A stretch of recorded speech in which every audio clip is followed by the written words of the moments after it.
Let me turn on my camera real quick. Cool. Hello, ladies and gentlemen. Welcome to this Radio Yo. Retro Future End of the Year stream. I hope you already had a wonderful year. And yeah, what we're gonna do, we're gonna wing it tonight. I had a bunch of fellow creatives on the show who are also working on their own projects. So, what we're gonna do, everyone's gonna introduce themselves in a moment. Then I'm gonna have some domestic announcements in regarding to the Association of Ishtar, what's happening, what's going on there. Then I have a question for each of our guests about their plans for 2024. And then we'll see what we're gonna do. If the people in the chat are interested, we can do a preview of the upcoming steampunk episode on steampunk warfare. We could use that as a way of kicking off a conversation. But we can also do other things. Of course, people also asked in our poll that we did on our YouTube channel for a Q&A. So please ask away. If questions start appearing, maybe somebody can catalog them for us, so we can talk about it. And yeah, if people want to have like conversations about the Association of Ishtar, want to share ideas, suggestions, hopes, dreams, and other stuff, um, yeah, let's uh, let's get started. Let's start with the Johan, sir. Could you introduce yourself to the audience real quick?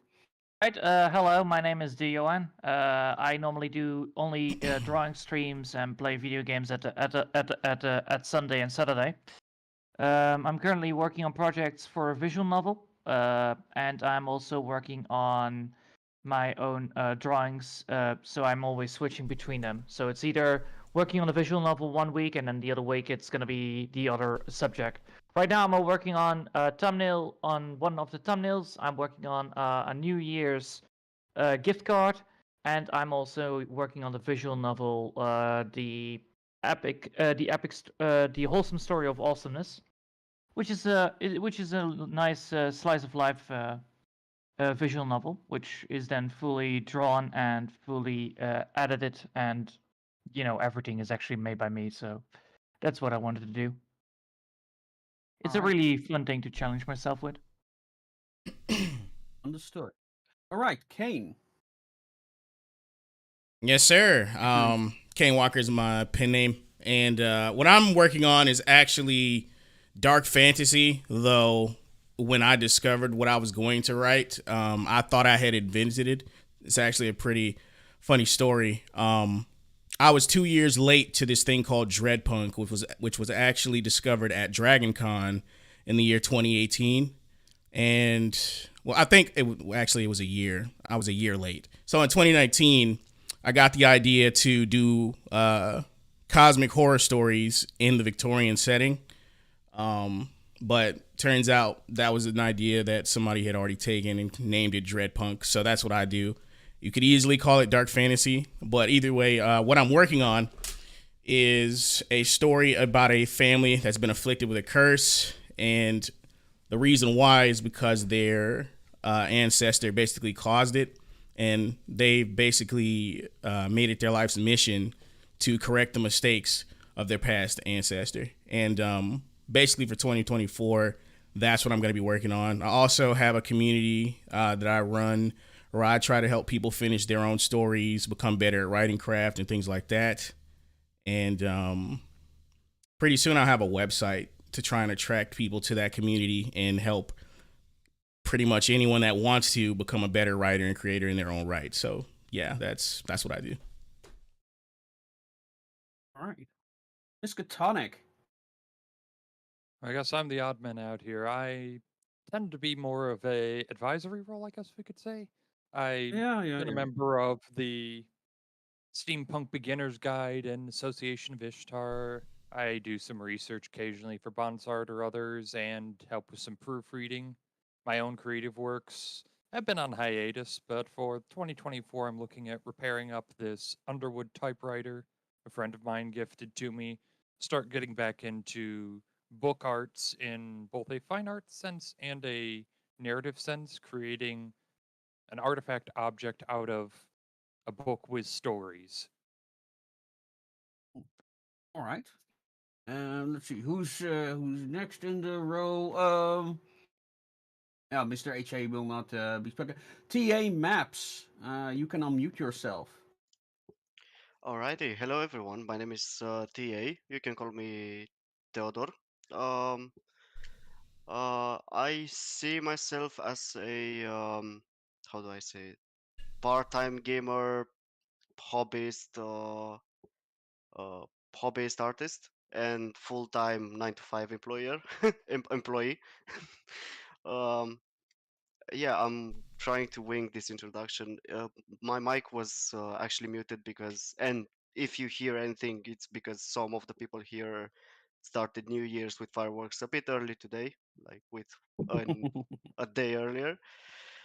Um, yeah, I mostly do maps, take commissions from time to time. Recently, I started taking battle map commissions, uh, digital battle maps. The maps I do are traditional, the with pen and paper, eventually scanned or sent via mail if anyone wants it. And yeah, for 2024, all I have in mind right now is like starting to make some asset packs, like isometric packs that people can use to put together towns, cities, stuff like that. Basically, houses and uh, different assets for city building. All right. Well, and finally, the Lord Utter. Well, hello there. I am a fantasy and science fiction writer, along with a dash of horror. Uh, this this next year, I am currently working on the second entry in my Swords and Sorcery novel series that's Steel and Stormbright. I am also working on outlining out a new cyberpunk story uh, sometime this year. I've also got a retrospective series I'm doing for a lot of older fiction, where I'm kind of breaking down the different things that authors from the last century or two have really done well, as well as a couple of things I personally don't like so much. But that's what I've got going on for 2024. All right. If you and now I'm gonna start with the big question for the year, I suppose.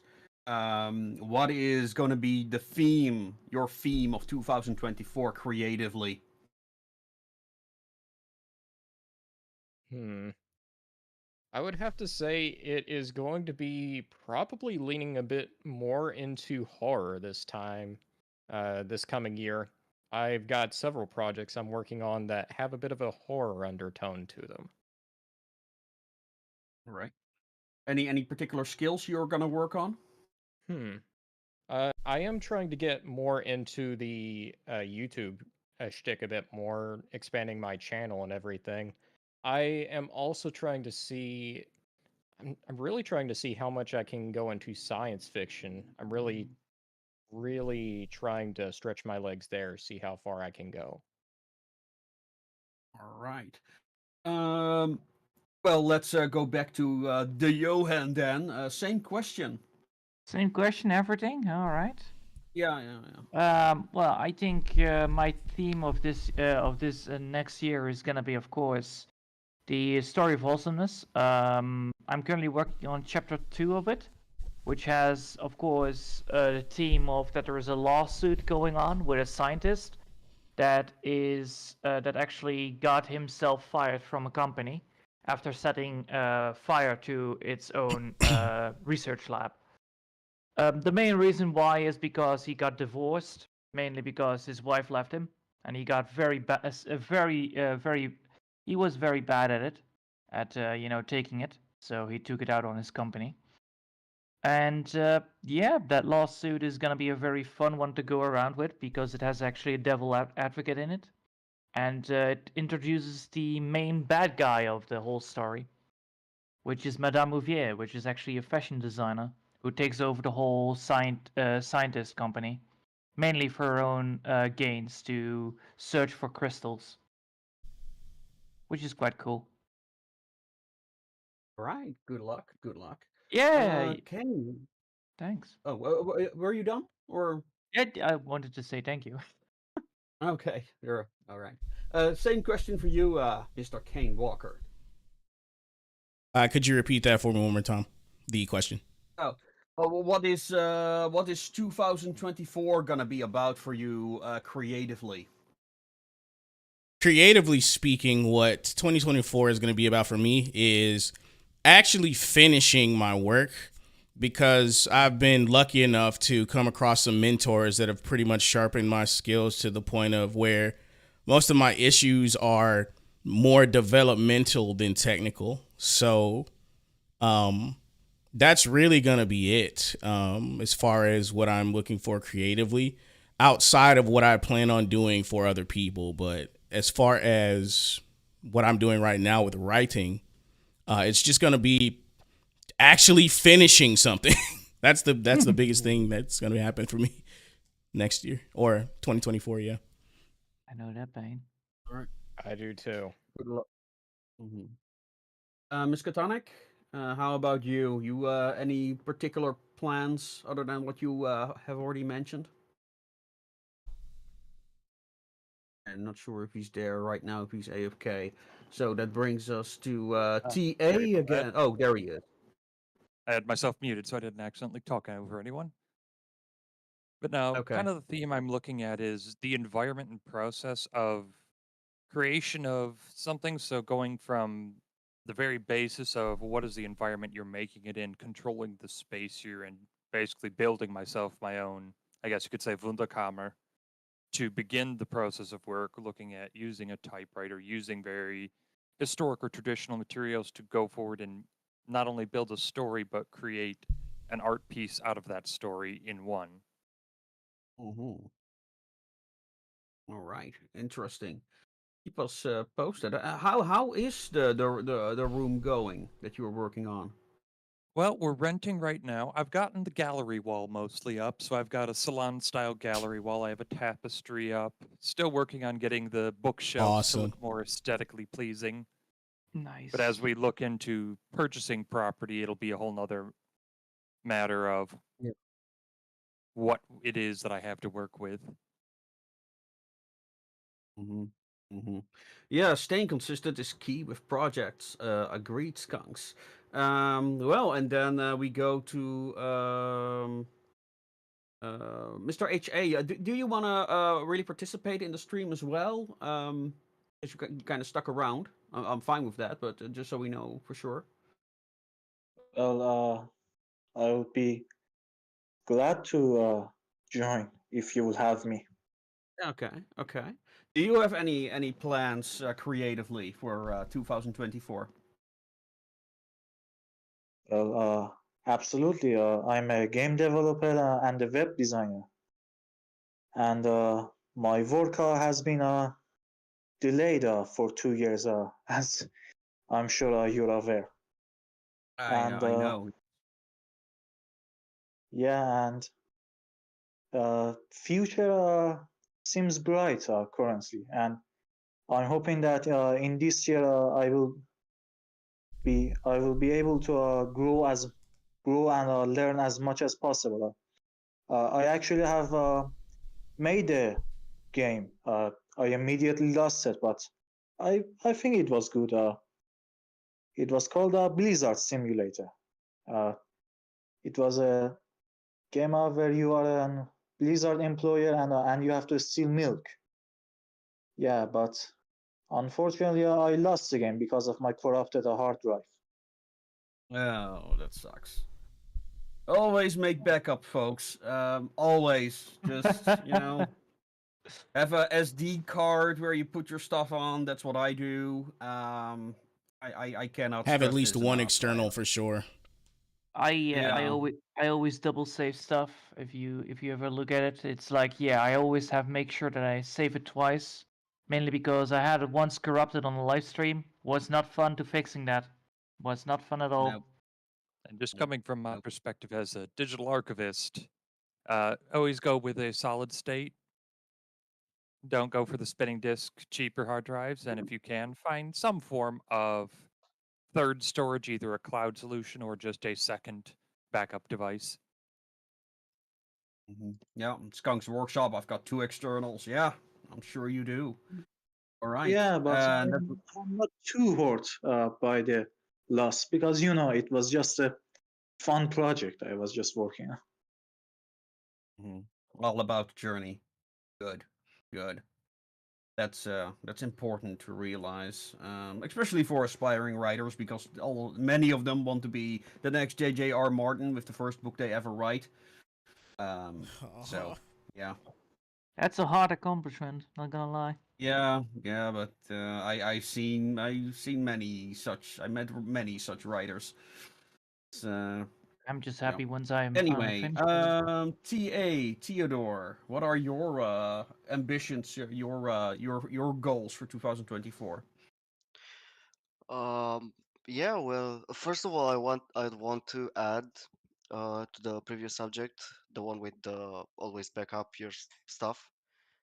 I've been through that once with the malware virus. So apart from backing up, make sure to always update your antivirus because yeah, it happened to me once. I lost my BA diploma. I was able to make it in time, to remake it in time, but it wasn't fun at all. So yeah, make sure to also update your antiviruses. This one's a sponsor, by the way. um, but yeah, my plans for 2024, apart from, as I said, starting to make packs of isometric assets that people with maybe, I don't know, Dungeon Draft or Clip Studio Paint or Photoshop can use as, I don't know, brushes, maybe. Um, I think I'm gonna try and start to learn using watercolors because surprisingly, I'm not the best one with colors. It's mostly because I'm uh, how do you say colorblind, more or less. Oh, okay. Yeah, that would be the main reason I rarely do colors, and if I do artwork, most of the time it's just how do you say it? It's mostly just line art, with uh Mhm. sketch shading and stuff like this. But yeah, I'm planning in 2024 to actually start learning colors properly. I might Maybe Okay, it's gonna. If I might so. interject, actually, my painting instructor for when I went to art school was actually colorblind himself.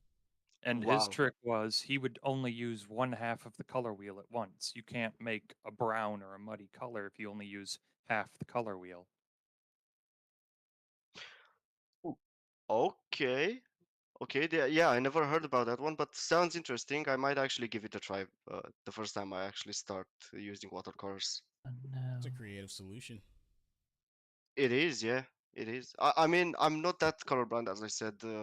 I'm I can say I'm partially colorblind. I only have trouble seeing some nuances, but for like pure colors, like pure red, pure blue, pure orange, I can see that without problems. So yeah, but All that's right. about it for me. Most of 2024 will revolve around isometric assets and learning to learning to use colors. That's all for me. All right. All right. All right. Well, for me, 2024 is gonna be upping my marketing game. That's definitely one thing. And the alternate history videos. Um, Books are coming, of course. I'll talk about that later.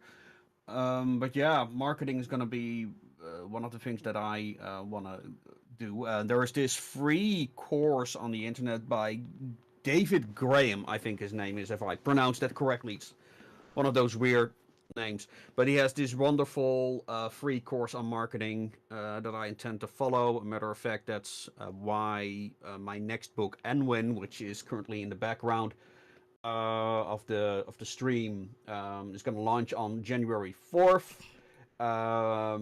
So with wonderful art by Johan Alexander, and it's a great book for the dark season with a lot of adorable drawings that will put a smile on your face. May I interject? So that, yeah, sure. Yeah, just briefly. I wanted to say marketing too, but I didn't think that counted as like a creative pursuit. That's definitely on No, my list too. yeah. I mean,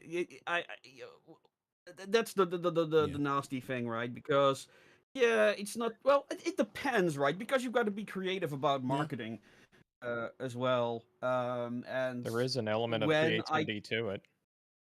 yeah. That's a fair And point. the thing is, when I talk with fellow authors on writing sprints and stuff like that, we always talk about marketing, right? We rarely talk about writing itself. Um, and that's because it's one of the most difficult aspects about being an author. I mean, More fulfillment, finishing a yeah, book for is just, sure. I mean, finishing a book is just step one, right? And that's a hurdle that many writers, aspiring writers, can't make. But then is yeah, step 2, 3, 4, 5 is all about reaching audience. Um, finding people that will pay for what you've written. And yeah, that's it's. I mean, it's not my hobby, but it's something that I definitely need to do. And I mean, with the Kickstarters that I've done 2 Kickstarters this year, and that gives me the funds that I need to pay Johan for the other Johan for the art that he's made, like for the Casket Girls and Anwen. It's that simple. So I'm on events, on conventions, selling books, so I can pay illustrators, which I don't know. It seems like a terrible marketing model. But it's the situation that I'm currently in. Um, Making other people's money. Hmm. I mean, they still have to work for it, but still. And yeah, that brings me to, well, I already told you, Anwen is currently in pre-sale. Oh wait, did I include the correct link in the chat? I didn't. I've been Did I desperately just? trying to mirror them. I hope I hope it's the right one. Yeah, I'm not sure. Yeah, it's the right link. Yeah, so that is in pre-sale. That's going live on January 4th. I hope to run some ads before then, but my health has really demotivated me to get properly As it started. will, yeah. But yeah, Edwin is not expensive. The ebook is $3, and I think the novel is $12.50. But yeah, it's for the art alone, it's more than worth it. And yeah, I was approached by a website called Global Comics. It's a pretty new website where people can post well, their comics. Pretty easy, and I actually already made a little money with it. Well, 45 cents, but hey, for the first like 2 weeks. So yeah, I Most people don't posted the make a link. cent on the internet. That's an achievement as far as Yeah, I'm concerned. yeah. So yeah, I posted this. I put a link up to Global Comics. Anyone who's interested in joining that website can. I had like a personal conversation. I wanted to know what they were about. But yeah, it was a good conversation, and yeah, it has it has interesting potential. I already actually managed to get some followers on there. If other people want to become my followers on there, please click that link. And yeah, there's also a free comic for you to read, and you can also financially support me on there as well. Even by just reading my comics, you're already financially supporting me right now. So go check that out. Also, if you're a creator, highly recommend it. And yeah, our latest comic, Journey to Elysium, issue 1, is currently on there. And that brings me to my next thing. A lot of people do not know this, but you can actually read my short stories for free on a website called Ream Stories. And I'm gonna post a link in the chat right now. It's kind of like it's kind of like Patreon in a way. You can like subscribe on there, but you can also read weekly free short stories for free. And I also highly recommend this for people who are publishing as well.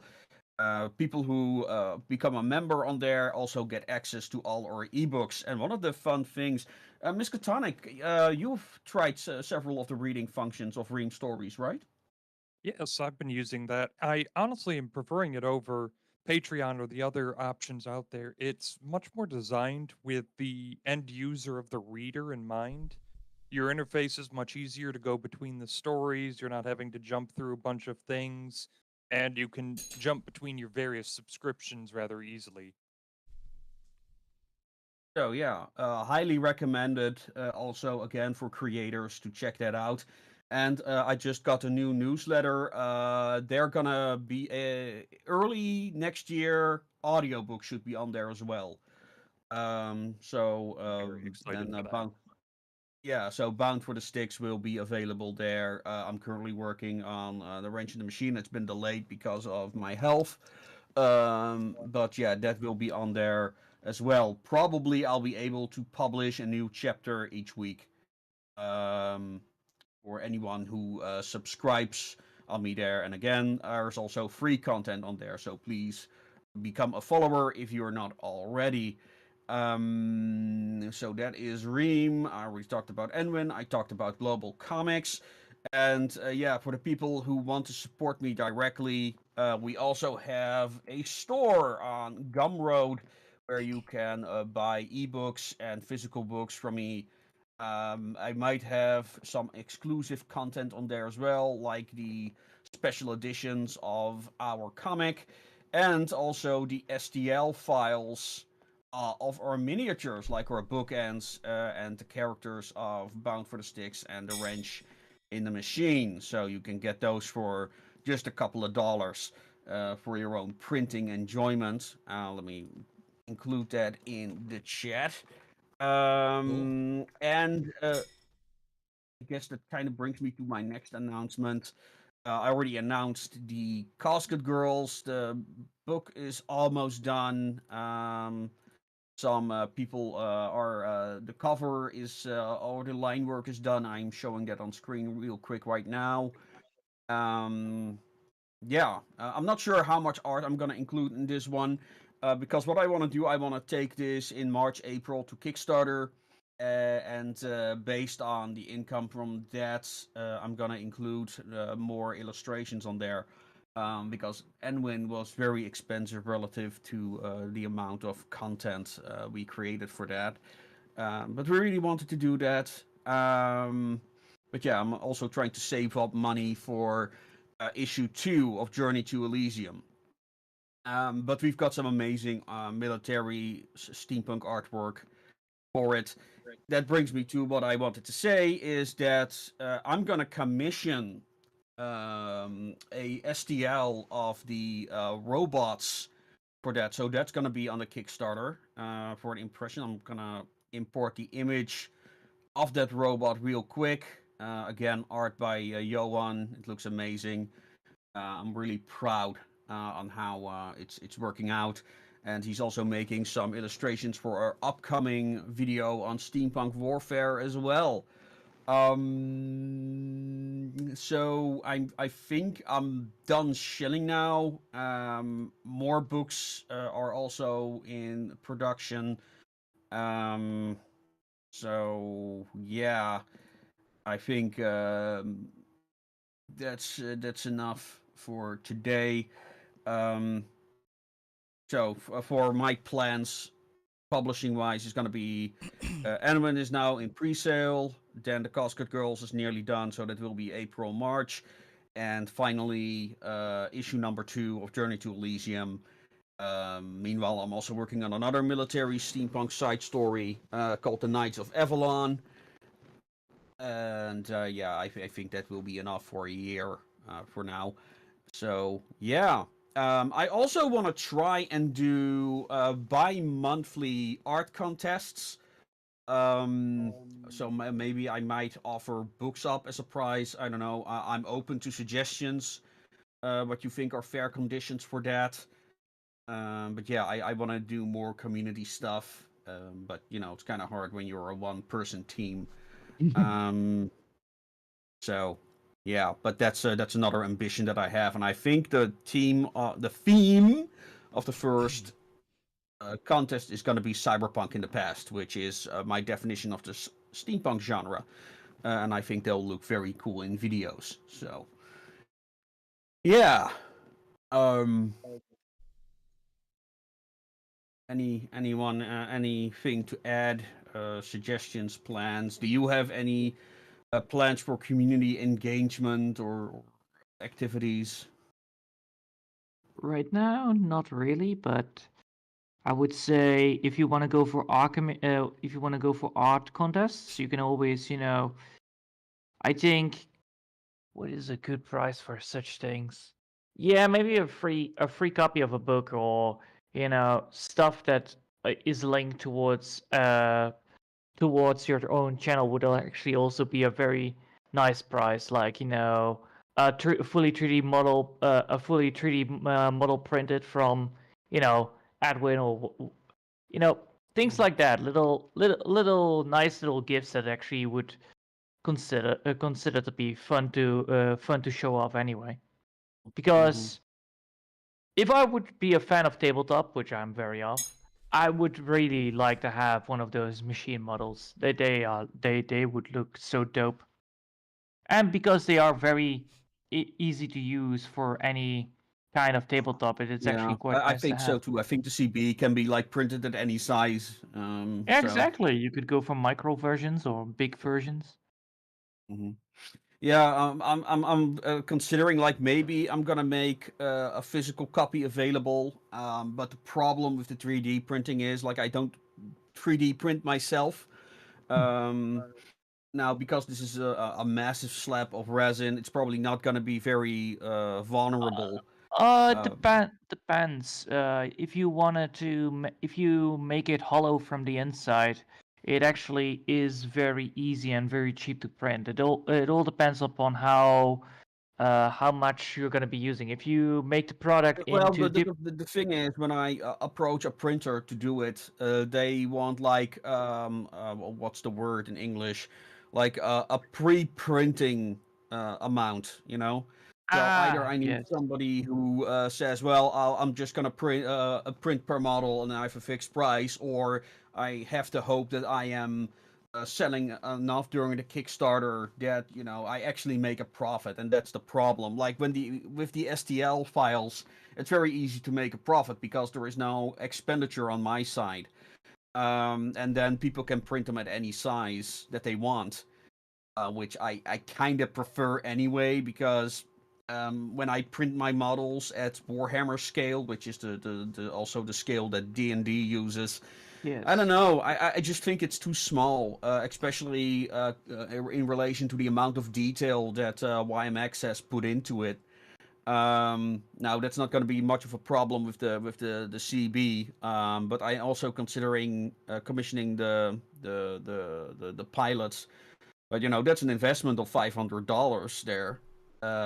Basically. So if I let's say I'm selling the STL for $10, that means I have to sell 50 STL files.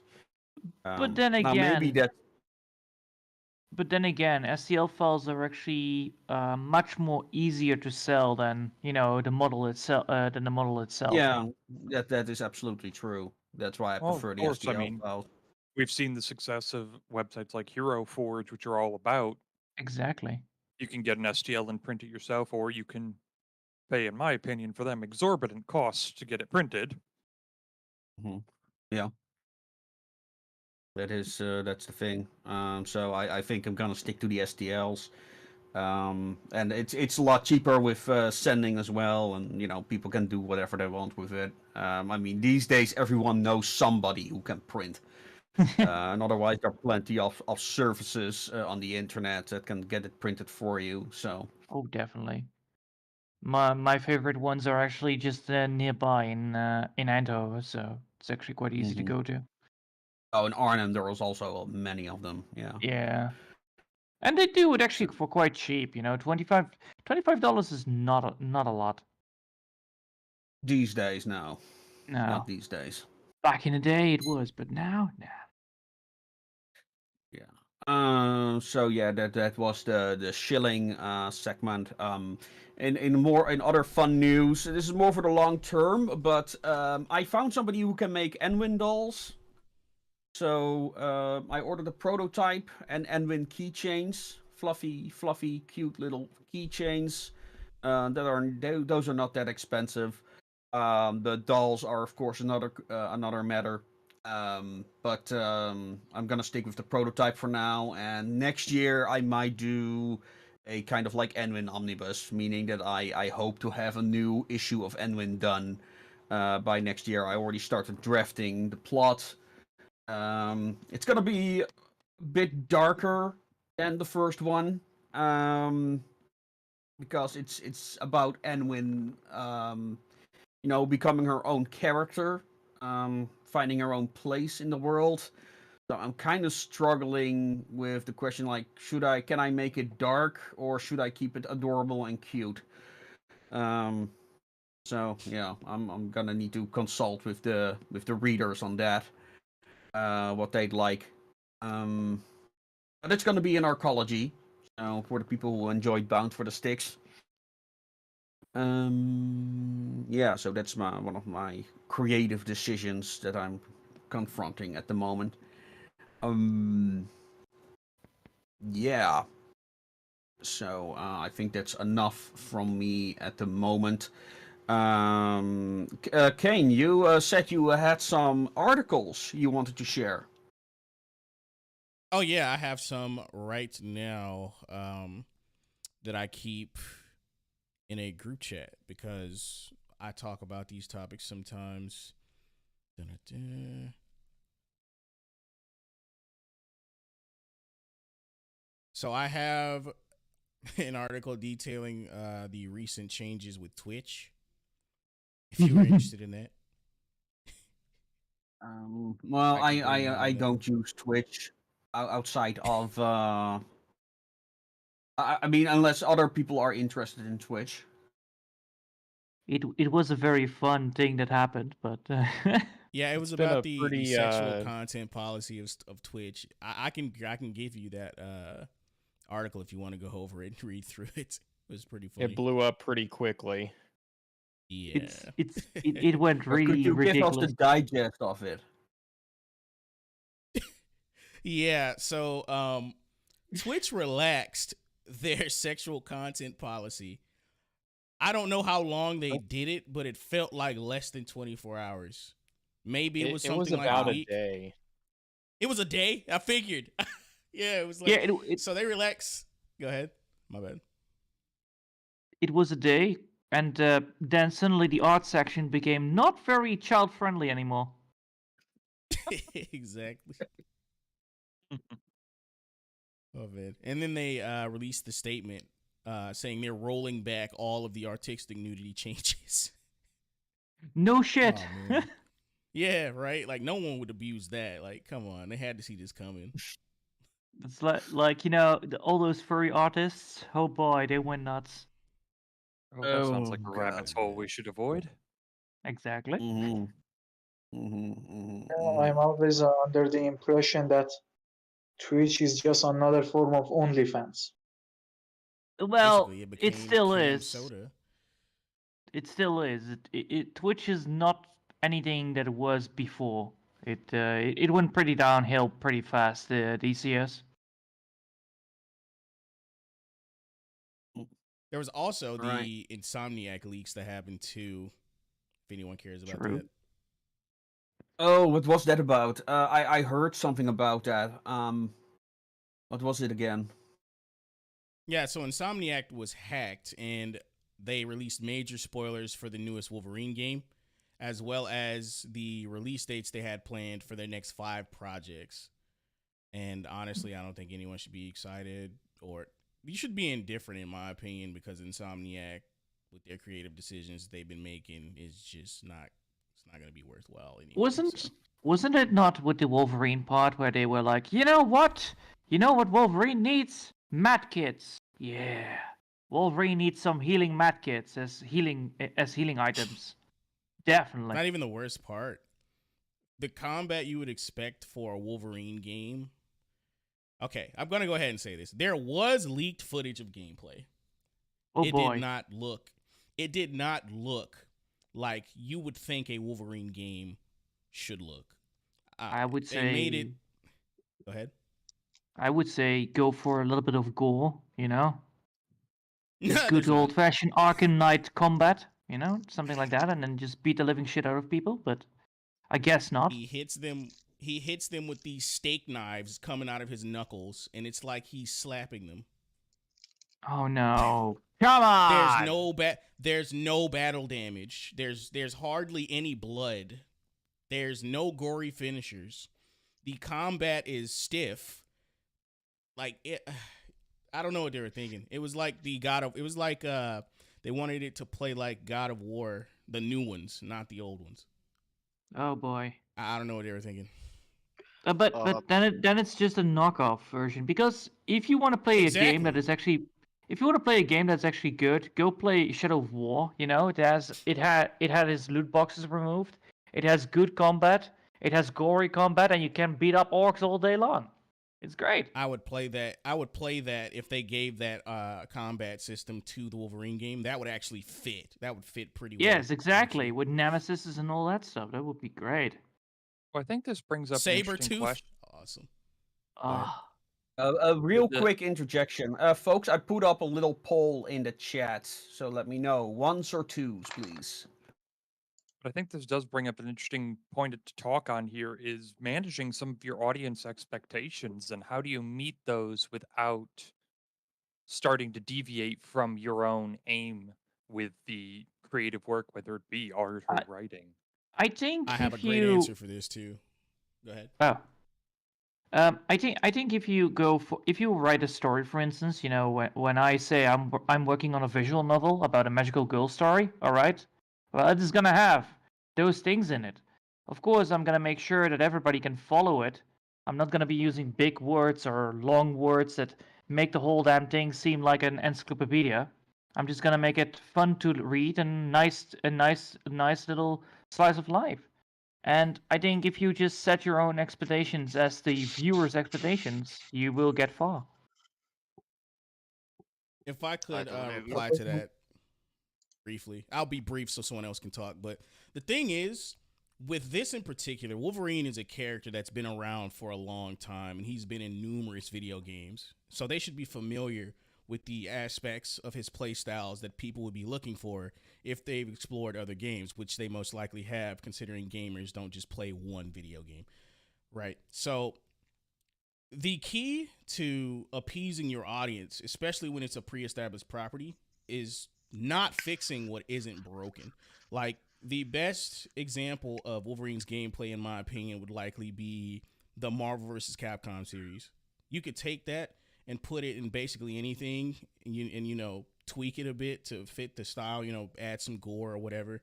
And I feel like most people would be satisfied with that. You know, like if you've watched his gameplay in Marvel vs. Capcom 3, I think you know what I'm talking about. But that's my answer to the solution for them. Somebody else can go. All right. I think you can also put him in those games like what is it, Street Fighter and all that stuff. Mortal Kombat. There you go. Easy. You can put that in there. You can make money. Very easy. Wolverine as a because guest character for Mortal Kombat would be insane. exactly. You know, the finishers. Come on. Who doesn't want to see Wolverine kick somebody's ass and beat the living shit out of them? That is the thing that I would expect of a person, you know, seeing Wolverine able to heal in combat a bit, you know, recover from his wounds, or at least seeing him get wounded as well. That would I expect. I would not expect something like, what was it again? The you know, that adventures game that came out, that multiplayer adventure game. I don't know what it was called again, but that game was a train wreck on itself. And if you put that gameplay onto Wolverine, I would be very disappointed because it is very top down. There are not a lot of movesets in it. The combat will be very basic. It's like you hit a dude, you hit him twice with a combo, he falls down and disappears. Oh. Because I have a feeling that they went with that kind of combat system, and that would be horrible for Wolverine, especially. The same as like Peak give Deadpool gameplay. no guns. That would be horrible. Somebody needs to be fired behind that. If you put Deadpool in the game and take away guns, yeah, Or should probably you be know, fired for you have no violence as a Deadpool, and then it's all about just beating people up with fists. That would be horrible. or chatting at the cafe like Marvel's doing with all their books. Oh no. But yeah, if you have an established character, don't subvert expectations of a person unless you have a valid reason to do so. If you make your own characters, make sure that everybody can follow the lines where you want to go with the character. If you don't do that, you will create confusion, and that can cause major issues in the believability in your story. Classically, we would call that a twist, though. The term subvert your expectations is very much tainted. Yeah. Yeah. Yeah. Subvert your expectations. It's He going died! beyond repair. Well, I think a lot of I think a lot of people will get the idea of subverting expectations mixed up with deconstructing, and I think that's a very dangerous mix-up. Yep. We kind of That forgot is about true. the Iron Fleet. Sometimes doing the Speaking- predictable like- thing works as well. Like, for some reason, people want to desperately run away from the more predictable thing because their ego can't handle the audience being right about something. Yeah. Mm. Well, take for instance the old-fashioned Game of Thrones. The first 3 seasons or 4 seasons were great. They were lovely to watch. They were very unpredictable and sometimes predictable because you follow a story heads along, and then suddenly they cut corners and all the episodes were rushed, and then you can definitely feel that. And then I'm when you look at convinced the that subvert. Oh, sorry, you finish. and when you then look at the director's cuts, it's even get more ridiculous. All right.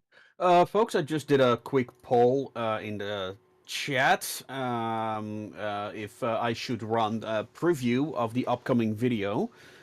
So far, I only see once. And then we can maybe use that a little bit as a conversation starter. People also asked to do a little bit of on-world building and stuff like that, and I'm getting all kinds of weird messages right now. What's happening? Someone chasing your nearby, right? Oh no, the connection got severed. Are you goddamn kidding me? Oh boy. Can I make a final point before we continue about subverting expectations? All right. Yeah, I'm convinced that that's code for fuck it up at this point. Like, they're just gonna fuck it up. I'm convinced. Okay, Will. There's no doubt about that. All right. Let me see if our connection is working again.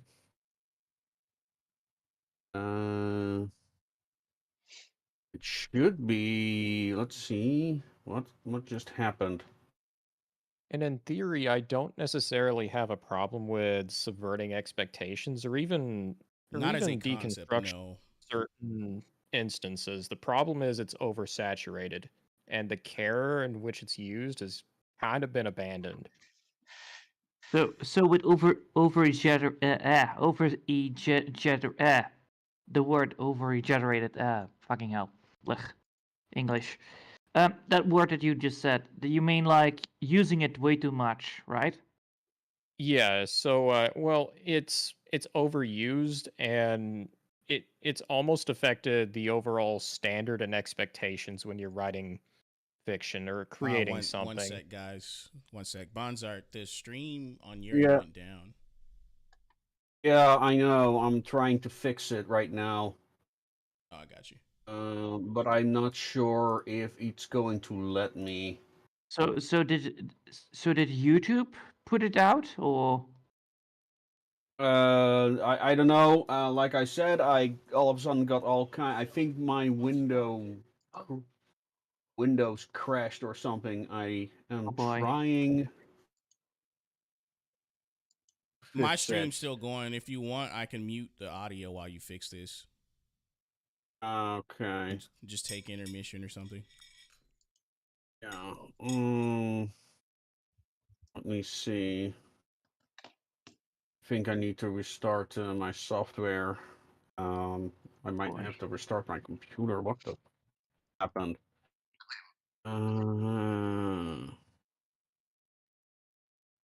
Let me see.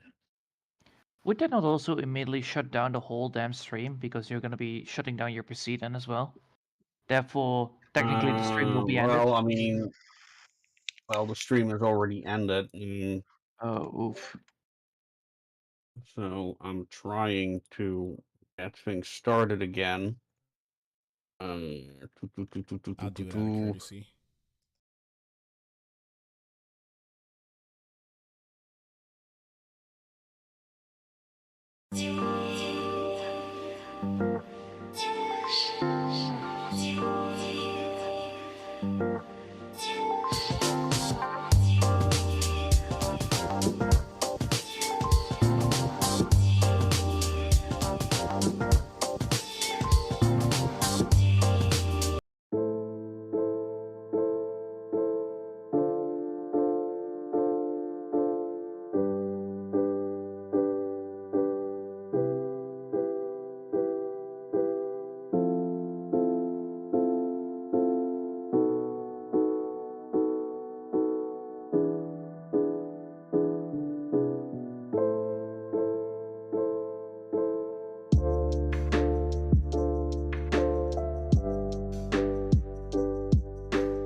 Oh, okay. All right. We're back. I think I got that. I think I got the reference wrong. I think it was beating a dead horse. No, go with yours. Same I like thing, it better. really. And same thing, really. Same thing, but Milking different. a dead horse. Milking a dead horse. Milking a dead Okay, it horse. does look like it started on a new stream, so that sucks. But I see we've got some viewers back, so hopefully people will realize. I don't know what the hell just happened, but Magic. yeah, we should be working again. Yeah, okay. Try Kaine making a community Walker. post. All right. Yeah, if somebody else can do that on the Discord as well. Yeah, my desktop just went haywire. Understandable. Unfortunately. Let me see. But I see some of our viewers are coming back. Okay, so that is good. happened, but there it goes. Okay, a matter of fact, I already have the video up, so I guess we can start watching that. Unless somebody wants to finish their statement. No, I already said my piece about subverting expectations. All right. Yeah, me too. Okay, folks. In this case, no, come on. Okay. Can you hear me? Because my computer froze for a moment. Yes. Yes, we can hear you. Yeah. Okay. Yes. All right. Okay, so, folks, this is going to be a presentation of an upcoming video. It's not complete. I forgot to render the start, but that's okay. It's going to be live early January. It's going to have more art in there as well. So bear with me as I play this.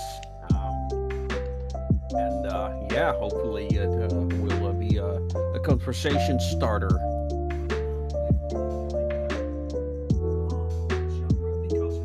Is that greening dude in the photo even a human? This influence society and industry, and because of our obsession with airships, we often need to delve into clock tech because we don't want our airship fantasy. On my end, they can't see the video, but I'll just leave that on purpose. Yeah, let me see what I can do about that. Inspired by a problem that is likely unique to our story setting. Therefore, it is hard to generalize steampunk warfare, and that is the reason I postponed making this video for many years. Because we are in the middle of Oh, awesome, thanks. moment, we use the setting of the Association of Ishtar to create a starting point to demonstrate the building process. I'll focus on two types of vehicles. Is the starting off point for future story and world building efforts. But before we start, one obvious mistake is that authors want to expand their worlds too much. They'll describe entire campaigns or even wars. This results in a blended experience with generic battles. Instead of asking how wars are conducted, we should start with something small. So what premise is, how would the first take be developed in our particular setting? And for that, I'll pass the word over to our own lore master, Mr. Bendelsmith. Why, thank you. So, armored vehicles.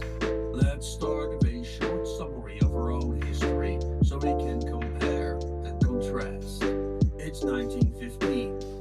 After a bloody trench war in France, the Western Front appears to be at an impasse. To find a solution, the British created the so-called Landship Committee, led by a certain Winston Churchill. This group commissioned figures for a new type of vehicle: armored caterpillar tractors, or land ironclads, capable of traversing no man's land while under heavy fire. These vehicles were codenamed water tanks for Byzantium.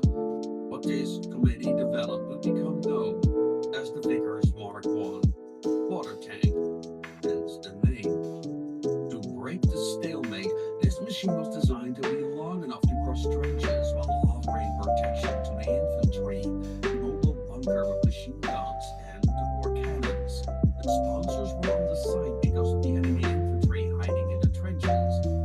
I could go on, but the point is that the Mark I was designed with a mission in mind, in which it was okay.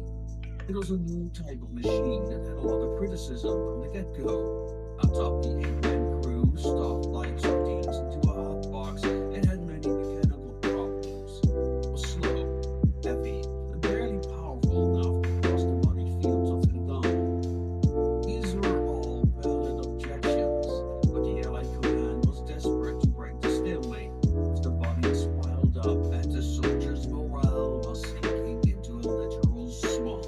Thus, on the 15th of September 1916, the British Army fielded these untested vehicles near the Somme against the German lines. And they were successful enough, introducing the concept of armored warfare back into military doctrine. However, it wasn't the Mark I that would dictate the future of armored warfare, but the humble Renault FT-17, a small two-person vehicle with a rotating turret.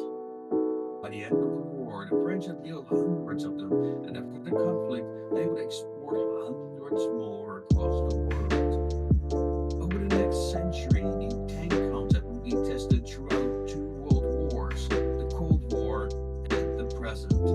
At first, it was all about armor, speed, and firepower, but now electronic warfare and defensive countermeasures against drones are of increasing importance.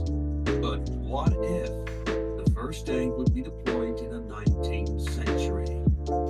For that, we'll use our own association of Ishtar series for context. The following are just examples, but we might actually include these vehicles in our future operations of the association.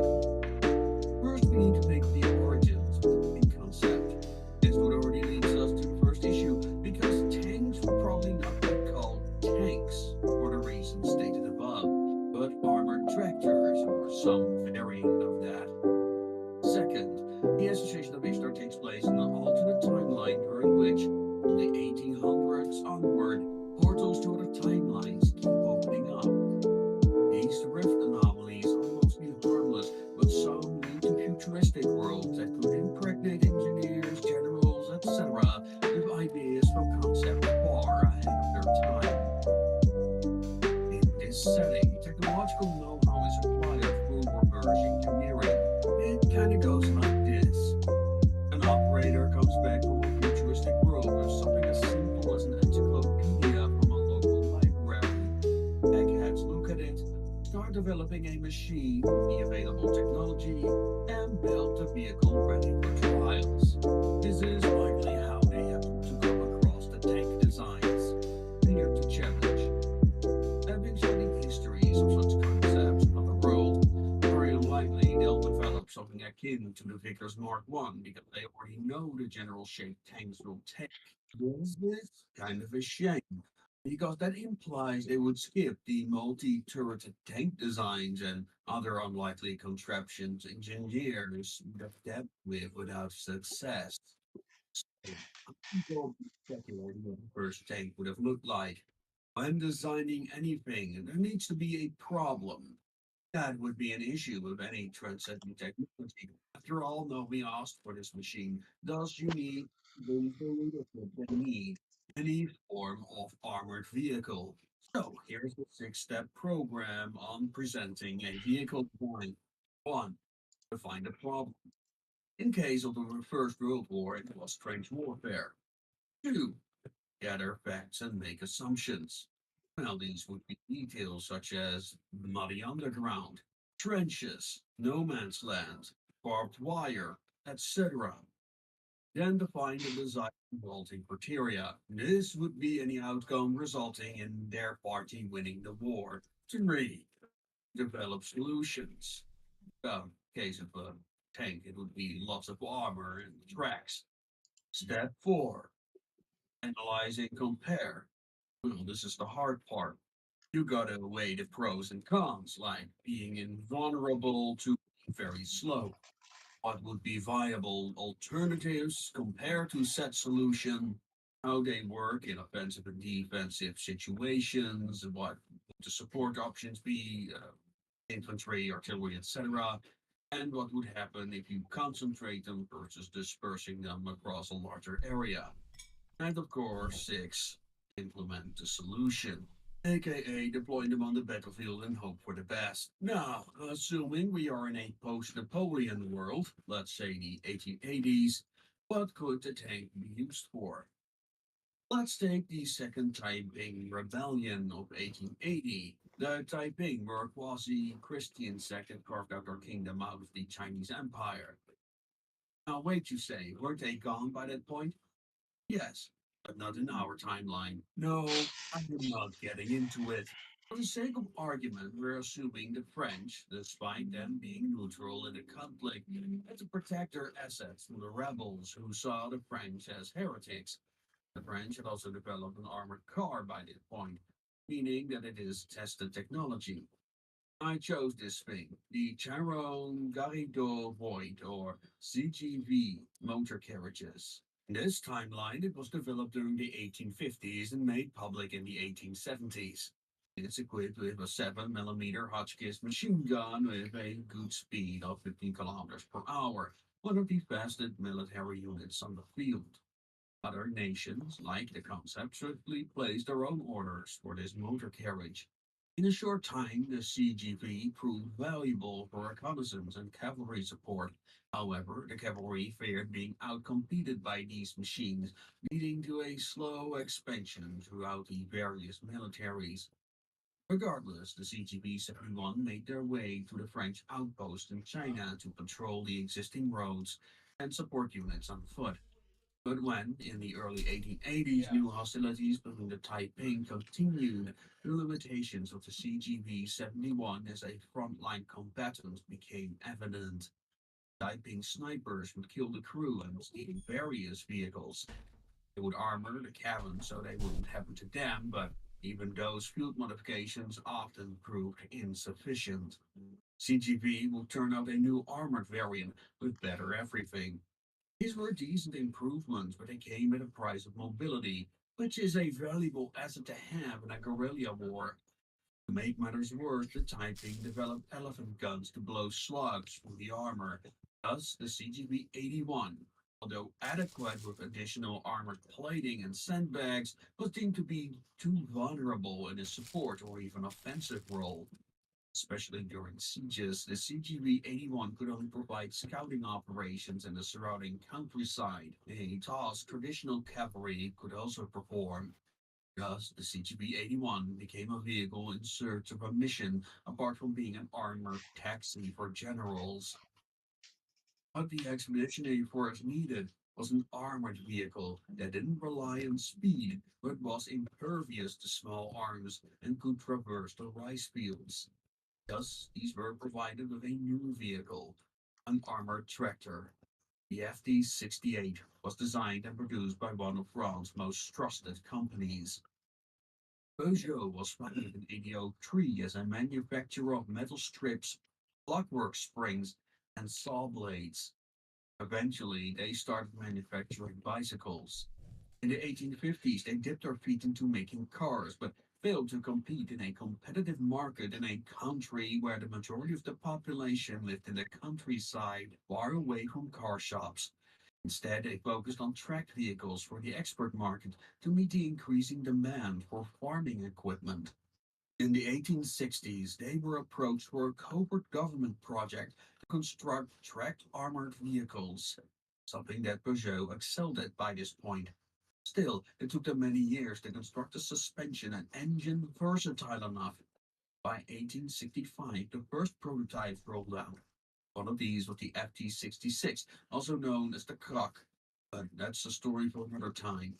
A limited number of FT-68s were ready by the time the Franco-Prussian War erupted in 1870, but the FT-68 would not see the front lines. However, by the time the Peugeot FT-68D was shipped to China, it had nearly 2 decades of development, but barely any combat testing outside of activity. It has been upgraded from a 2 to a 3 person vehicle, a driver, a commander in front with a Hotchkiss machine gun, and a gunner in the cupola with a second machine gun or 13mm high explosive grenade launcher. These vehicles turned out to be a lot harder to destroy by the Taiping. However, fuel was a problem. Even on a full tank, its range was limited. Also, the rebels resorted to a new weapon. In a previous video, we discussed the Mysore rocket and how it inspired both Western artillery and space travel. The Taiping resorted to deploying rocketeers. Yes, that's what they were called. And yes, both the French and the rebels used them. Now, these rockets were inaccurate, but that's irrelevant when you fire half a dozen at them at once. Although these explosive rockets couldn't pierce the armor, they could damage the tracks. They would also throw explosive devices underneath the tractors. And Taiping, being the fanatics that they were, often tended to throw themselves beneath the vehicle with explosives strapped to their chest. Oh, that turned dark quickly. So, anyway, during the Second Taiping Rebellion, the FD-68 may not have been the super weapon some had hoped for, held back by limited technological capability at the age. But it was good enough to inspire future development of armored tractors. Over the years, it became an icon of the French military's abilities, and other nations scrambled to copy its success. However, it would take a while before armies became comfortable with this new armored weapon system and how they would be used within their respective geography and military traditions. However, the FD-68 would serve as a starting point of most board tractor programs. Thank you, Mr. Bendel-Smith. Wait, I'm not done. Yes, you are. Bugger off. I hope that example was useful. Okay, I'm gonna. Start with a simple premise. I'm gonna leave it at this. So, well, any thoughts on this approach? Yes. Go ahead. All right. You're gonna use tanks in Napoleon Warfare, right? No, this is deployed in 1870, 1880. Still works. So imagine, you have this slow-moving vehicle that is heavily armored, all right? Yes. Because that's what tanks are, technically, in most cases. What happens if you put something down that is quite, flammable on them? Like, I don't know, something that's called a cocktail with fire, Molotov, I think it's a very legit strategy for rebels to do so. And Or in a they guerrilla have warfare, that. Well, They I do. don't quite know because a Molotov is a specific mixture. but still, Well, you it's just could burn alcohol, down the like engine any- with it. If it's exposed, Yeah, yes. but I mean, the tank is not by itself. It's supported by other infantry. Yes, this is why guerrilla warfare actually is very detrimental to tanks, because it's guerrilla warfare. What you gonna do? Try to position Well, I mean, yourself correctly. the point is that in this situation, it's meant for sieges. I Yeah, didn't go sieges into would that work. yet, So but it's an LAV type vehicle. It's lightly armored. Is that right? it's like it's a very it's like one of the first tanks they developed in this setting. Yeah, so it's light. It's not very powerful. It's basically the Renault FT-17 but larger. I would still say go for something like an artillery cannon. That would be better. Use a Yeah, but tank they as don't just. have that technology yet, and They they have already have cannons. artillery. So it's, They it's- have cannons. They should literally make a cannon station that can move. You know how useful it is to not have horses to do that for you? That you can use more horses on the front line to use as a yeah, but charge. that was not the point of the experiment, though. What you're True, also but- looking at, there's This a is always difference the in the challenge large of, bore. alternate history stories, working within Yeah. the limits of the technology of the time.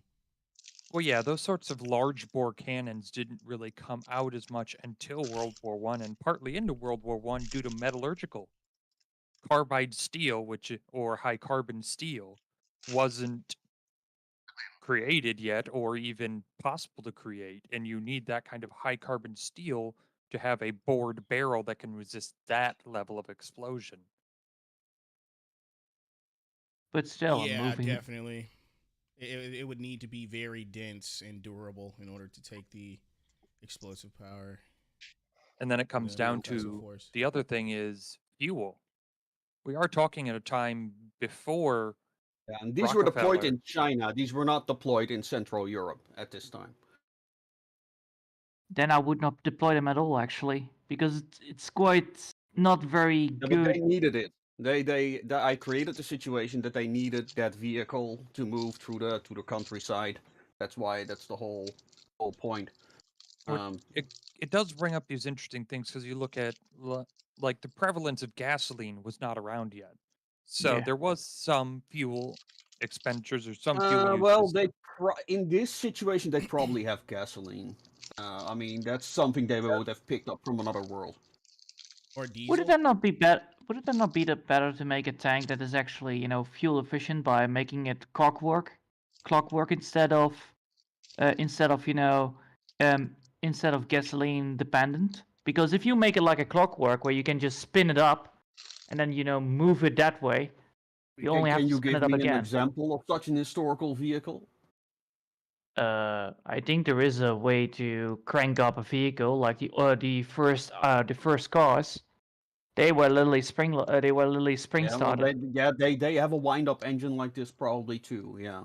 Yeah, you could Yeah, technically make something that actually just does everything mechanically. I think the bigger issue with that, just while we are having some suspension of disbelief, we're talking about historical anachronism and such. The idea of a clockwork, it's historical fiction. that's a very fine-tuned operation. So you make an armored vehicle out of that, you're making something that's designed to take a lot of impact and concussive force, which could very easily disalign gears, get them to skip, and then you basically have a giant mechanical hand grenade, because if that mainspring or whatever thing is holding that tension gets released, it's going to rip the whole vehicle apart. That's Yep. I true. want to ask about the scale of the engine, because if we're going to make this sort of clockwork tank, is there going to be space to hold personnel? Just the way I'm envisioning it, like how small. Probably how not small- how- in the vehicle this Right. size. Yeah, but you could use it as a moving cover. Yes, but didn't Da Vinci have blueprints for a tank? I A think clockwork so. tank? Weird round thing. Yeah. Well, I mean, the closest thing to a tank before that would have been Jan Siska's battle wagons, which were Ah, really those meant to things. be mobile wagons that you move into position and then everybody unhitches the horses, the handler runs the horses away while you circle up the wagons and fight from those. So you This could look reminds at me some of form of the. mobile You first, sorry. fortification, but it comes back down to the logistics of it. Of say it is spring loaded, say there is a rift technology that lets them do that. How do you rewind that in the battlefield? You don't. They're like Yeah, single you're use gonna get shot while you're tanks. doing that. Well, and that's the thing. Why would you make something single use when you can make something refuelable? Because the fuel is too rare. Well, no, that's not true. That might Phyllis, be true. I'm sorry to Hypothetically, interrupt. I see where he's going, because like cost efficiency would probably be the only reason to make something that's a one and done. However, you would have to make damn sure you have enough, because if you run out, then what else is there? Yes, that is Like, true. if you run out, you're fucked. It's like, damn it, I should have brought 102 tanks. Damn it. The time to be ready is not the time to get ready, bro. What did you wanted to say, TA? Yeah, I first of all, I wanted to apologize for the interruption, but I would really have to bounce because it's Okay. quite late here and I still have to prepare for tomorrow. So sorry for that. Okay. But thank you for Right, the good space night. and Nothing to apologize for, man. You have a good one. Have a have a lovely good one. day. Good night and Happy New Year. Happy New New Year. Year. You too. Happy New Year. Happy New Year. Happy New Year. Whatever. But yeah, that Right. does. When we're talking about these sort of out of sync histories, while yes, you could make a clockwork one, but then why would you make a clockwork one when you can just put it on wheels and have the troops push it? That could also work. But See, the this idea is of an why I out of like sync. these. Damn it! I keep interrupting. I'm sorry. I No, might go have to right lay ahead. on my mic. Go I right was ahead. gonna say, I like these discussions because the thing with alternate history is that you can be as accurate as you want, but since it's fictional, you can kind of play around with it and kind of experiment with the suspicion of disbelief. Well, during this discussion, I had an idea about like a ballista that's on a track. I think that'd be a cool idea. Nice. Like it's just like a ballista that's kind of on some sort of like train track that can like cycle around a walled city or something like that. That'd be cool. I- Bomb I w- Munitions would like to talk to you about copyright. Oh no. I would say, like, build something funny. Like, I think things like an old-fashioned revolt would also be very fun to use. Have just tiny little cannons with all this scrap metal in it, and then you fire them all off, and then you can reload them again by putting the I bullet want- back inside, like the revolt I want back real in the toy day. Where soldiers. But the idea of a train does make interest though, because there was armored trains, but when you're dealing with like guerrilla warfare and that sort of terrain, what if the solution battle instead they train? look at they look Battle at a train. self-contained system of it's an armored train that can lay its own track. It's got crews to lay its own track, so you can advance the track as you go. that will work. Mhm. Dude, I'm kind of digging the idea of like a war train. That sounds awesome with like guns Yeah, on the because you sides. can put cannons on them, and then you Well, just we've Out got the designs windows. for that. We already have designs for our world's armored Yeah, trains. armored trains became popular. Their biggest limiting factor was they had to be on track, so you had to build the track. Mhm. Now, if you're bringing I in call Rift it. technology that might have ideas of not so much automation, but mobile assembly.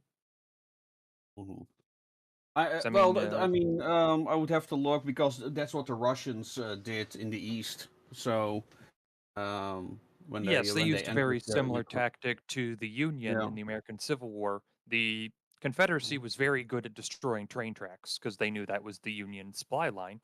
So the Union they didn't have the technology to do it by machine, but they had an extremely well-trained corps in Union, like a labor union of rail workers whose entire job was to But go with these smaller repair trains and just patrol the tracks and keep them operational. but what if you Guys, I got it. But what if Wait, you never pick mind. up the train, and you put the locomotive and you put the train there, and then instead of a rail, you just put tracks on it that actually fit on the train wheels. So you actually have the Another locomotion like that, while still keeping on the track. So it actually doesn't need a track anymore. You know, I'm kind of surprised. Maybe there is already this kind of story out there, but if you consider a trilogy kind of like the Leviathan trilogy, where it's kind of like an alternate version of the Great War, but with like steampunk mechs and biopunk elements in there, I'm Mhm. surprised there hasn't been that sort of variation on the American Civil War, There where you is. could. Oh, there is. Well, it's not the Okay. American Civil War, but it is a series by Scott Westerfield, I believe. Oh, Or it's is the it same author. Scott Washburn, I believe, actually. They both have. They're Let both me named see. Scott. They Yes, both have Scott similar names. Washburn had a sequel idea. So it was a sequel series to War of the Worlds. In this, Oh my it god. was fantastic. It was Teddy Roosevelt, U.S. era, with the Martians reinvading, and they have things like armored. They go through the whole invention process of the tank because they need something that can survive Martian heat rays. Dude, that sounds awesome. Sounds like a lot of Did fun. this book ever get a movie, by the way? War of the Worlds. I have read some of it. I haven't finished it just yet. But did it ever get a movie? I am not sure if it ever got a There movie. is a movie, War of the That's Worlds, robbery. that's kind of like a sequel, but that's with mecha, not with tanks. Man. So the series itself is called The Great Martian War. There's five or six books in it. And I think that's a great analogy. He does a fantastic job looking at they have Martian tripods. Okay, these things, we need cannons to take them out. Okay, well, all of our artillery keeps getting hit by their heat rays and exploding. Well, what if we put a bunch of armor on a tractor and put a cannon on the tractor? They, of course, also Makes implement the good old Polish strategy of a bomb lance on cavalry. oh god, man. Nice. Or just a Oh, gun. I like the that's idea of actually, I makeshift want to war make that a machines. thing too. Yeah. Well, I think that particularly when we're talking about this arms race of mounted rocketeers. Yeah. That's what I actually Farming wanted to do equipment with made for one of the special warfare. agents, with one of the special committees. But yeah. It is kind of the beauty of this genre is we get to look at these ideas, and there's a great quote by Neil Gaiman where he talks about the reader knows things. So his example being a werewolf. The reader knows what a werewolf is. You get bit by it, you turn into it during the full moon. We know all of these Right. things. But what if a werewolf chews on a chair? And then that can inform your whole story. He goes about, well, okay, well, you'd have to set it somewhere rural where you'd have classic wood furniture, something that a dog might chew on. Well, and then you'd, of course, have to do it in winter so that when the chair turns into a were chair, you can see the tracks in the snow. No! Is that where he was going? Yes. Yes, you subvert your bear chair. expectations by doing that. So in this case, we That's- know what a tank is, but how do you subvert that? We know a tank is a armored vehicle on tracks. I But think what the if point it of is But doing what not? if that it is was to based on a facilitate train a thought instead of a experiment. tractor? Or what if it was based on, in the case of the Leviathan trilogy, what if it was based on walkers, so leg pedal technology instead of tracks? You know that actually the Second World War, the whole train economy was actually the ones that were actually designing the tanks, right? Oh, yes. That's why everything was bolted at the beginning, which is quite cool. It's like, does it look like a train? When were oh yeah because in England because Yeah. they were bolted. Yeah. Because it was a whole train economy at the beginning. Yeah.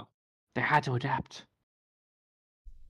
So They what if didn't have enough instead, welders at the time, So what if we pick up this so-called tanks, and instead of tanks, we're gonna be talking about, walking tiny little machines that are, able to be hard to spot or, mass produced to just, be cannon fodder or gun fodder for the enemy so that you can just, move to the right position and take out the enemy.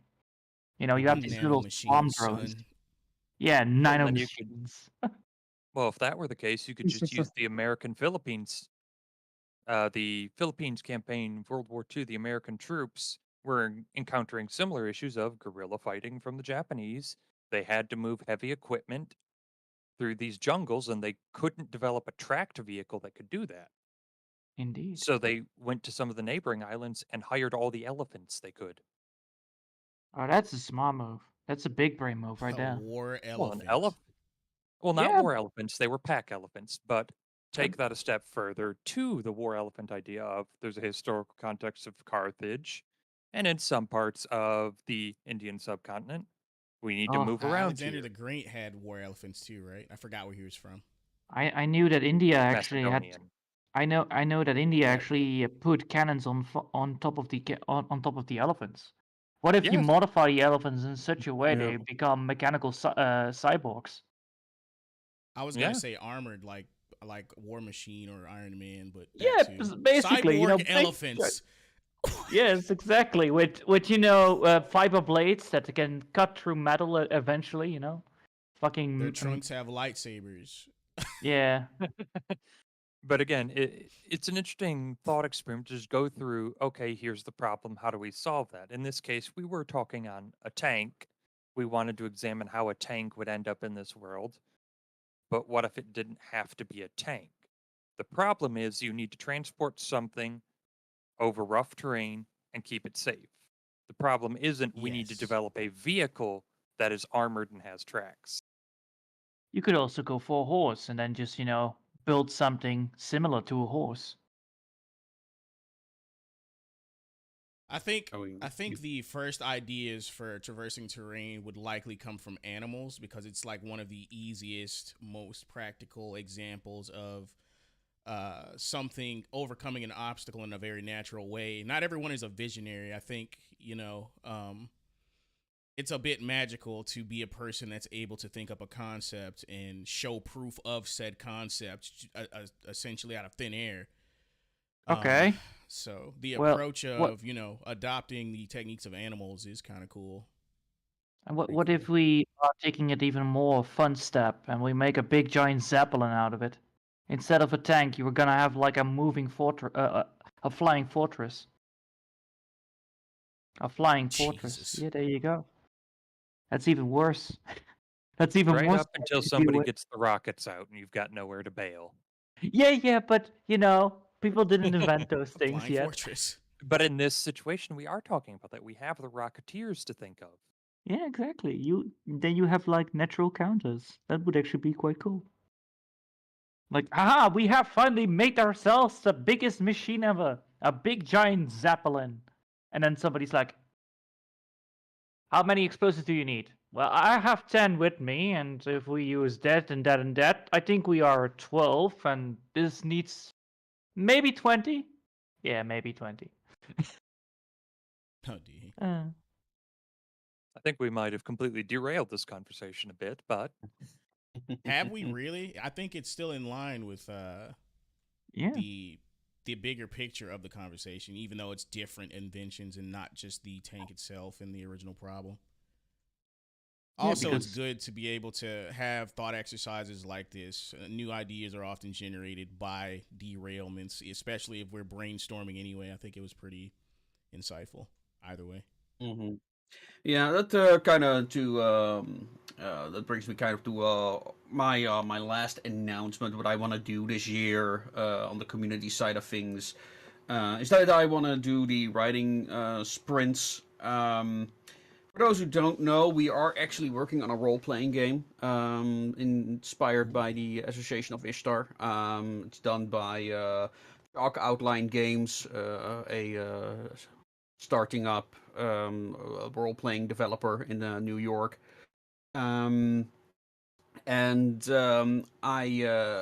For those who don't know, anyone can submit ideas for the Association of Ishtar. If you want an impression of or short stories, go to the Ream page that I marked at the beginning of the stream. What I want to do is a two-step submission process, and the first step, that is the one I want to talk about a little bit, is a 150-word introduction of the story's concept. So this can be a monster introduction, technology introduction, or even a world introduction. But yeah, it's kind of the idea that I want to have streams where participants can pitch a 150-word idea, and any approved concept is immediately canon, so they can be expanded upon at a later date. I found this myself a very productive way of coming up with ideas for both factions, monsters, and all that type of stuff. And Canon, weapons Yeah. of war.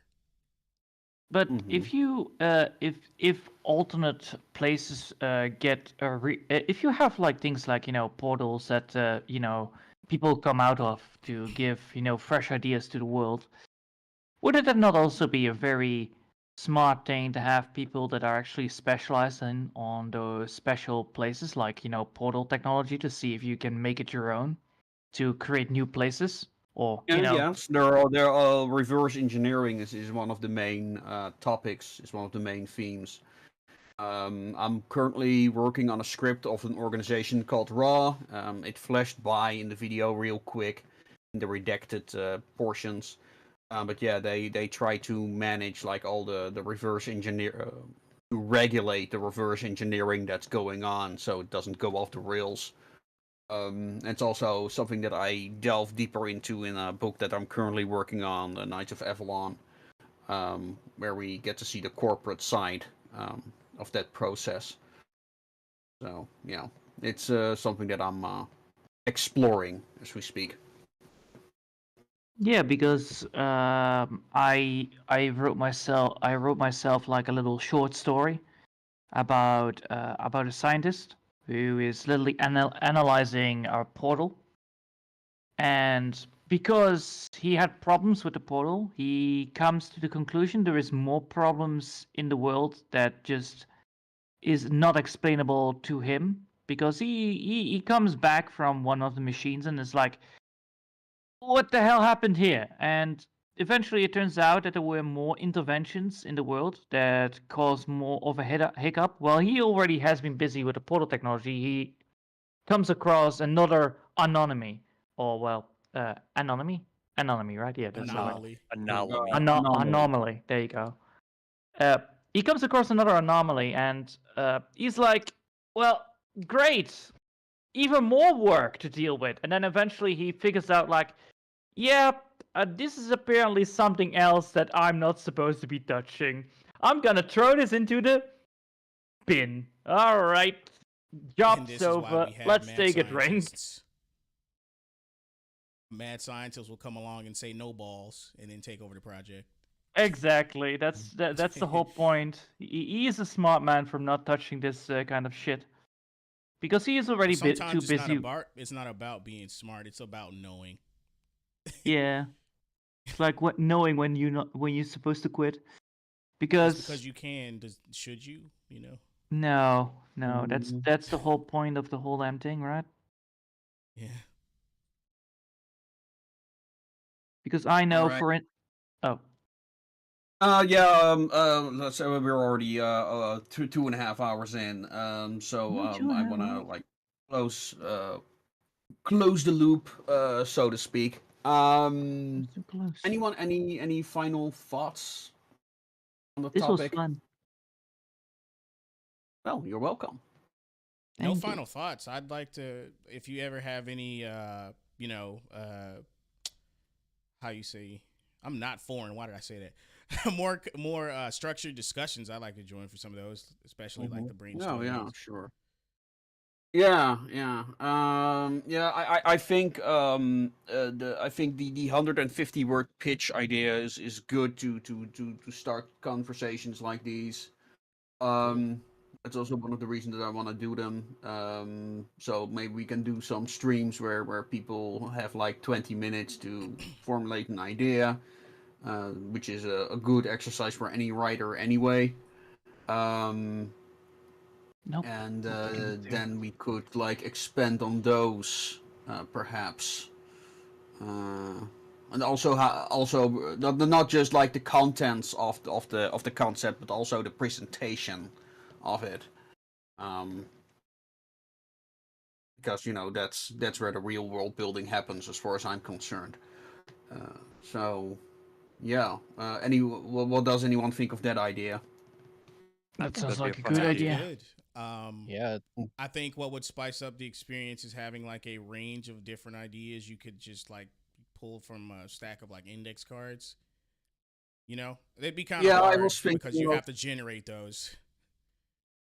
Well, I was thinking indeed of like just drawing some for these sprints. Let's say that a sprint lasts 20 minutes, and during those 20 minutes, people can get inspiration from, I don't know, 3 images, AI generated if need be, or maybe we can make it a community challenge for the illustrators. Like, hey, draw an idea you think is fun for the association. Like, no background lore, just a monster or a machine or a weapon, and then people can use that to write their 150 word ideas, Yeah, far something more like that. efficient than what I was thinking. Yeah, that's great. Yeah, yeah. So yeah, it's now a matter of actually organizing those meetings. Um, so yeah. And again, maybe we can also combine it with ideas based on the bi-monthly illustration contest that I want to organize. Um, so yeah, there are options there. Um, so anyone else, any thoughts on that, or shall we go to finalizing the stream? We can Yeah, go I for think I'm good. finalizing. I think it's a good idea though, for sure. That's All true. right. Exercise. Okay.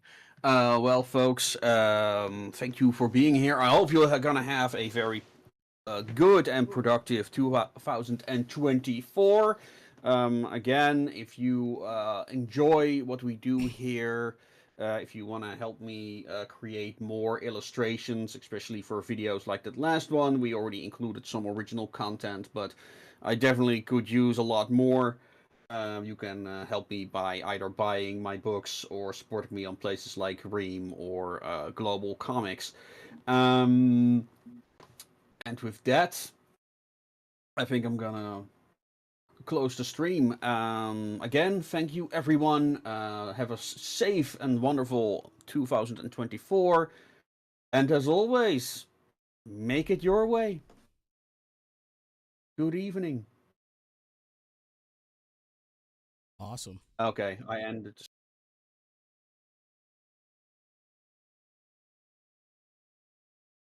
Thank you.